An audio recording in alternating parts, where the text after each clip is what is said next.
PTE की exam में 80 plus score किया हुआ है। ये बहुत डिफिकल्ट होता है, दुनिया के बहुत कम लोग इसे अचीव कर पाते हैं। सारे एग्जाम क्रैक करने के लिए मेनली दो तीन ही चीज होती है जो हमें याद रखनी पड़ती है। तो सबसे पहले आप सीक्रेट बता दीजिए कि क्या होता है पीटीई में। अगर हमें 80 प्लस स्कोर करना है तो उसका सीक्रेट क्या है? पहला है प्रैक्टिस और तीसरा है कंसिस्टेंसी। दूसरा है कंसिस्टेंसी और तीसरा है कि हमें नर्वस नहीं होना है पीटी के एग्जाम में। ओके। प्रैक्टिस हमें करती रहनी है और वो रोज करनी है।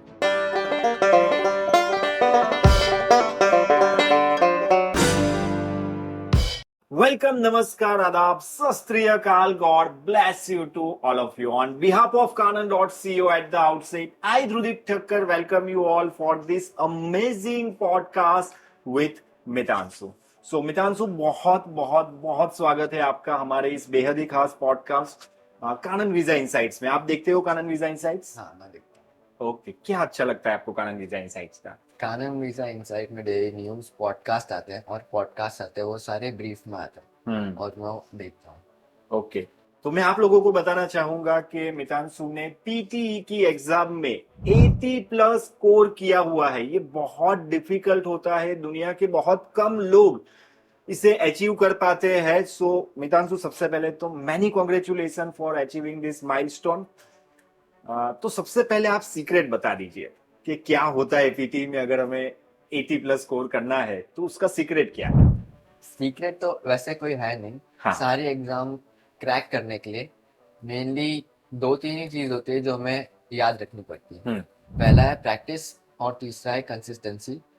दूसरा है कंसिस्टेंसी और तीसरा है कि हमें नर्वस नहीं होना है पीटी के एग्जाम में। प्रैक्टिस हमें करती रहनी है और वो रोज करनी है जब तक हमारा एग्जाम ना आ जाए। हमें एग्जाम में नर्वस नहीं है। तो आप जब पीटीई के एग्जाम की ये प्रिपरेशन कर रहे थे तब आप नर्वस हुए थे इनिशियल स्टेज पे, या पहले से ही था कि नहीं पीटीई के एग्जाम क्रैक कर लेंगे? इनिशियल स्टेज में नर्वस था क्योंकि जब मैं क्लासरूम में टेस्ट दे रहा था तो मेरा फर्स्ट टाइम था कि बहुत सारे लोग बैठे हैं, मैं उनके बीच में टेस्ट दे रहा हूँ, वो लोग भी बोल रहे हैं डिस्ट्रैक्शन हो रहा है। तो तब मुझे नर्वसनेस हुई, लेकिन धीरे धीरे वो मेरी रेगुलर प्रैक्टिस मान लगा, कंसिस्टेंसी होने लगी, तो उसके साथ मेरी नर्वसनेस चली गई।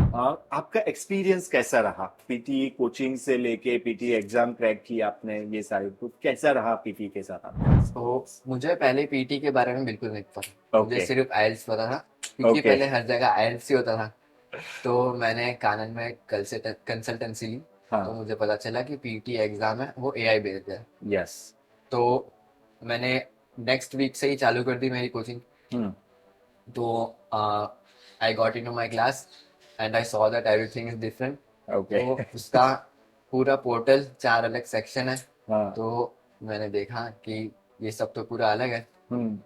फिर मेरी वहाँ से प्रैक्टिस चालू हुई। वहाँ के टीचर सपोर्टिव थे, उनका अभी कानन का खुद का पोर्टल है, उसमें प्रैक्टिस कर सकते हैं। तो इससे पहले मतलब अपने आइल्स की प्रिपरेशन करना स्टार्ट किया था, मतलब आइल्स की प्रिपरेशन कर रहे थे या रिसर्च किया था? नहीं, मैंने सिर्फ रिसर्च किया था आइल्स के बारे में। ओके।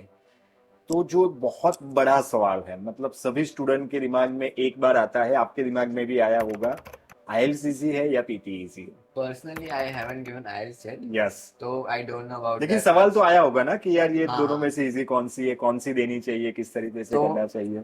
हमारे मैम ने पर्सनल क्लासेस लेते हैं जो न्यू स्टूडेंट्स आते हैं। Okay. कोई डाउट है तो वो पूछ लो।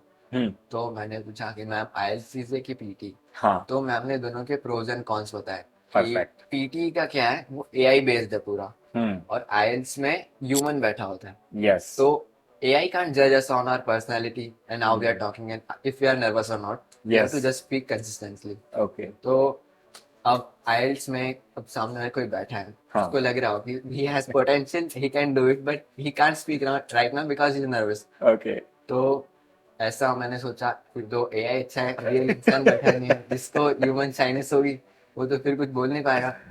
So you choose artificial intelligence over actual intelligence? या ओके. तो आने वाला वक्त भी शायद ऐसा ही रहने वाला है कि एक्चुअल इंटेलिजेंस से ज्यादा अभी हमें आर्टिफिशियल इंटेलिजेंस की जरूरत होगी। चलिए, आने वाला वक्त तो क्या रहेगा वो तो हम बाद में डिस्कस करेंगे, लेकिन मैं आपसे जानना चाहूंगा कि कोई भी स्टूडेंट अगर 80 प्लस स्कोर करना चाहता है पीटीई में, तो उसे कौन सी चीजों का ख्याल रखना है? और आपकी ओर से, मतलब जो होता है ना, जो टॉपर्स होते हैं उसकी कुछ सीक्रेट टिप्स होती है, तो आपकी वो सीक्रेट टिप्स क्या रहेगी? सीक्रेट टिप्स में तो वो जो 3 रूल है, प्रैक्टिस, कंसिस्टेंसी और वो नर्वस नहीं होना है। हाँ. तो उसमें हमें रोज हमारे पॉइंट्स देखने हैं कि हम लोग कहाँ पर स्ट्रांग है, कहाँ पर वीक है, हम्म हम लोग जहाँ पर वीक है हमको उसके रोज कम से कम 50 क्वेश्चंस तो करना है। और ऐसा नहीं कि जहाँ पर हमको जैसे रीड अलाउड होता है हम्म उसमें हम अच्छे हैं तो हम्म हम उसे छोड़ ही दें। अब ओके उसकी प्रैक्टिस नहीं रहेगी तो हम लोग वन गो में कैसे बोल पाएंगे, क्योंकि उसमें हमको फ्लुएंसी रखनी पड़ती है, एसेंट रखना पड़ता है, और उसके टाइम लिमिट के अंदर हमें बोलना पड़ता है उसे। हम्म तो अगर वो नहीं कर पाएंगे फिर तो वो तो रह जाएगा। ऐसे करके हमको प्रैक्टिस करनी पड़ती है। तो आपको 4 मॉड्यूल में से सबसे चैलेंजिंग मॉड्यूल्स कौन सा लगा था? सबसे चैलेंजिंग है एक रीअरेंज सेंटेंस और okay summarize spoken text. Okay तो समराइज स्पोकन टेक्स्ट में वो लोग बोलेंगे, हम्म हम लोग को उसे माइंड में बिठा के रखना है कि इन्होंने क्या बोला। हमको वहाँ नोट पैड मिलती है लिखने के लिए, उनके पॉइंट्स लिखने के क्या बोल रहे हैं। हम्म तो अब उनकी एसेंट अलग, उनकी फ्लुएंसी अलग, उनकी स्पीड भी ज्यादा है, क्योंकि नॉर्मल टेस्ट नहीं है कि बेसिक लेवल से, वो सीधा पीटी का एग्जाम है, उनकी हाँ स्पीड ज्यादा है। अब हम लोग उनकी बात सुने कि हम लिखे, इतना सब याद नहीं रहता। तो प्रैक्टिस करते करते दिमाग में स्ट्रक्चर बन जाता है कि हम लोग ये बोलना है हमें स्टार्टिंग से एंड तक। तो मेरे एग्जाम में मुझे उसका बहुत टेंशन हो गया, क्योंकि वो क्या बोल रही है इतने स्पीड में, और कुछ कुछ वर्ड तो कैच भी नहीं हो रहे थे। ओके तो मैंने 2-3 वर्ड लिखे और हम्म मेरा स्ट्रक्चर था वो सब प्रैक्टिस से हुआ, क्योंकि मेरे स्ट्रक्चर में दिमाग में था, मैंने पॉइंट्स लिखे और वो स्ट्रक्चर से बोल दिए। तो चारों मॉड्यूल्स में से आपका सबसे फेवरेट मॉड्यूल कौन सा था? फेवरेट मॉड्यूल में तो रीड अलाउड ही वो सबसे ओके बेसिक है, उसमें हम लोग आराम से 85+ ला सकते हैं। ओके सामने पैराग्राफ होगा, हमें उसको बस रीड करना है टाइम लिमिट के अंदर, फ्लुएंसी और एसेंट के साथ। आपने कितनी प्रैक्टिस की थी और कितना वक्त आप देते थे पीटीई की प्रिपरेशन के लिए? मेरा तब कॉलेज चालू नहीं था, I was hmm looking for university. Okay so usually my classes were of 1.5 hour okay from 12:30 to 2, hmm and later मैं अपना लंच करता था, हम्म फिर 3 o'clock वापस आ जाता था क्लासेस में प्रैक्टिस करने। हम्म तो क्लासेस में हमको हमारे टीचर प्रैक्टिस करवाते थे कुछ क्वेश्चंस, और उसके बाद भी मैं प्रैक्टिस करता था। तो जैसे कि जब मैं जाता था अपनी क्लासेस में प्रैक्टिस करने के लिए, जो जो टॉपिक मुझे नहीं आ रहा है, हम्म मतलब जो मेरे लिए हार्ड है, मैं वो प्रैक्टिस करता था 50 to 75 क्वेश्चंस। और जैसे मैं बोर हो गया तो इतना कोई एक साथ करेगा तो बोर हो जाएगा, तो मैं इजी टॉपिक करता था, जैसे रीड अलाउड, रिपीट सेंटेंस, ताकि वो मेरा माइंड भी फ्रेश हो जाए। ऐसे करके मैं रोज प्रैक्टिस करता था। और मैं दिन में 3 टाइम करता था। ओके पहले सुबह प्रैक्टिस, फिर जब ट्यूशन के बाद 3 o'clock से, और जब उसके बाद फिजिकल एक्टिविटीज करता था एक्स्ट्रा करिकुलर। उसके बाद घर आके मैं रात को डिनर के बाद प्रैक्टिस करता था 1 hour। और 2-2 दिन के इंटरवल में मैं टेस्ट देता था। 2-2 दिन के इंटरवल में आप हाँ। टेस्ट देते थे? ओके। तो कितना वक्त लगा होगा आपको ये सारी चीजें प्रैक्टिस करने में और सब में? मैंने पीटी की एग्जाम विद इन 25 days में दी थी। Within 25 days, you या appear for the PT examination and you score 80 plus marks. Wow. तो मेरी प्रिपरेशन मार्च में चालू हुई, हाँ और हम लोग तब प्लान कर रहे थे कि मैं जून में चले जाऊँ ओके अपने कोर्स के लिए, और यूनिवर्सिटी हमने चूज कर ली थी। हम्म फिर कुछ कॉम्प्लिकेशन की वजह से तब हो नहीं पाया। तो हमने मार्च में चालू किया प्रैक्टिस, अब मुझे अप्रैल में देना ही था कैसे भी करके। ओके तो हमने डेट चूज की कि मार्च में कर रहे थे, अप्रैल के स्टार्टिंग में दे देंगे। तो फिर हमने प्रैक्टिस की ऐसे 25 days 30 days प्रैक्टिस की, और हमने अप्रैल के स्टार्टिंग में एग्जाम दे दी। तो पहले से आपका इंग्लिश अच्छा रहा होगा? मैं तो सीबीएसई में पढ़ा हूँ, ओके और अब इतने सारे सब्जेक्ट होते हैं तो उसमें इंग्लिश इजी लगता था मुझे, ओके तो मैं इंग्लिश में ज़्यादा फोकस कर रहा था। अब मेरे 12th के बोर्ड में इतना अच्छा परफॉर्मेंस नहीं है, मतलब 73% है, हम्म और पीटी मेरे अच्छे हैं, तो उसकी वजह से न्यूट्रलाइज हो गया कॉलेज में एडमिशन के लिए। एग्जैक्टली क्योंकि कुछ चीजें हैं जो हम बदल नहीं सकते, जैसे कि आप बोर्ड के मार्क नहीं बदल सकते, लेकिन पीटी में अच्छा स्कोर करना आपके हाँ। हाथ में था और उसको आपने बहुत ही अच्छी तरीके से यूटिलाइज किया। उसका कुछ बेनिफिट्स मिला आगे आपको यूनिवर्सिटी एडमिशन में, वीजा प्रोसेस में, कहीं पे भी? हाँ, जब मैंने अपने पीटी के स्कोर के पहले कॉलेज के लिए अप्लाई किया था हम्म अनकंडीशनल ऑफर लेटर के लिए, तो उसमें पीटी के मार्क्स नहीं थे, ओके सिर्फ मेरे बोर्ड के मार्क्स थे। ओके तो पहले मैंने यूनिवर्सिटी ऑफ वोलोंगोंग में अप्लाई किया, वो वोलोंगोंग में। हम्म तो उनका रिप्लाई आया मेरे को 3 वीक्स के बाद। हम्म फिर ऐसे मैंने वहाँ अप्लाई किया, तो हमने सोचा कि अब आ गया है तो इसमें कर लेंगे। हम्म फिर जैसे ही पीटी का आया रिजल्ट, तो हमको सजेस्ट किया कि हम और भी यूनिवर्सिटी देख लें, क्या पता यहाँ ना हो। तो यस हमने 2 यूनिवर्सिटी में अप्लाई किया, एक यूनिवर्सिटी ऑफ सदर्न ऑस्ट्रेलिया हम्म और एक क्यूयूटी। हम्म तो दोनों में हमने अप्लाई किया, तो विद इन 1 वीक के अंदर हमको उनका ऑफर लेटर आ गया। तो पीटी की वजह से आया, क्योंकि उसमें उतना टाइम लग गया और इसमें पीटी की वजह से जल्दी आ गया। तो क्वींसलैंड यूनिवर्सिटी ऑफ टेक्नोलॉजी, या बहुत मतलब दुनिया की जानी मानी यूनिवर्सिटी है, हम्म। तो वहां पे अभी आप पढ़ाई करने के लिए जा रहे हो? हाँ, फैंटास्टिक फैंटास्टिक। और कौन सा प्रोग्राम है आपका? Bachelors of engineering honours. Okay, कोई स्ट्रेटजी थी आपकी कि आपने ऑस्ट्रेलिया क्यों सिलेक्ट किया, यही पर्टिकुलर यूनिवर्सिटी क्यों सिलेक्ट की, यही पर्टिकुलर प्रोग्राम आप क्यों सिलेक्ट कर रहे हो? बिकॉज जनरली क्या होता है कि आफ्टर कंप्लीटिंग द 12th इतना हम सोचते नहीं हैं, हाँ। है ना, जो पेरेंट्स कहते हैं या जो होता है वही उसी के हिसाब से हम चलते हैं।